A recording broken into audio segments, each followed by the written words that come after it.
Hello, ఈరోజు గంగవెల్లి పప్పు, టమాటోలు, కరివేపాకు నీళ్ళలో కడిగి వేసుకున్నాను. గంగవెల్లి కూడా కడిగి నీట్గా పెట్టుకున్నాను. 2 గ్లాస్ కందిపప్పు వేసుకుని వాటర్ వేసుకుని నీట్గా కడుక్కున్నాను.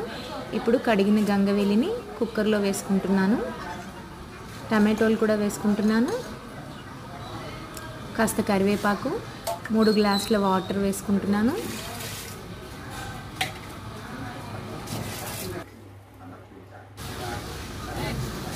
స్టవ్ వెలిగించుకుని కుక్కర్ పొయ్యి మీద పెట్టి మూత పెట్టేసాను. జీలకర్ర, ఆవాలు, ఎండుమిరపకాయలు, వెల్లుల్లిపాయలు, కడిగిన కరివేపాకు 5 విజిల్స్ వచ్చాక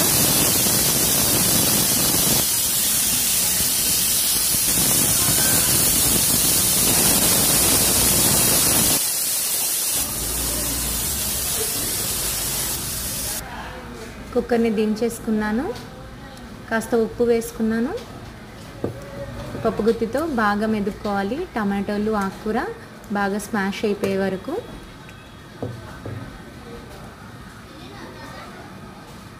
వేడి మీద మెదుపుకుంటే అంత బాగా అవుతుంది అన్నమాట.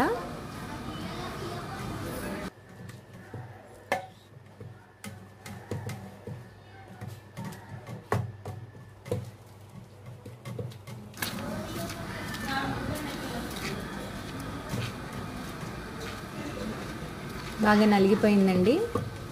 ఇప్పుడు మనం కారం యాడ్ చేసుకుందాం.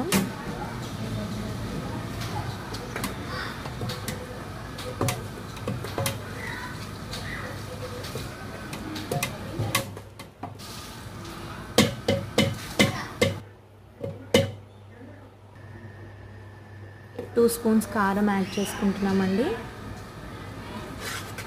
బాగా కలుపుకోవాలి.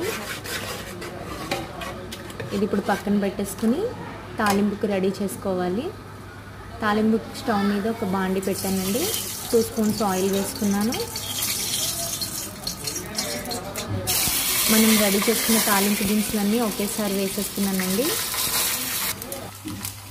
ఇప్పుడు దీనిలో కడిగి పెట్టుకున్న కరివేపాకు, కాస్త పసుపు వేసి తిప్పుకోవాలి. మనం ప్రిపేర్ చేసుకున్న తాలింపు అయిపోయిందండి. ఇప్పుడు దీన్ని పప్పులో వేసేసుకుందాం. ఇప్పుడు తాలింపు దినుసులన్నీ పప్పులో వేసేసుకుని బాగా కలుపుకొని పప్పు కుక్కర్ని కొద్దిసేపు స్టవ్ మీద పెట్టుకోవాలండి. చూస్తున్నారు కదా, రుచికరమైన గంగవెల్లి పప్పు రెడీ అయిపోయిందండి.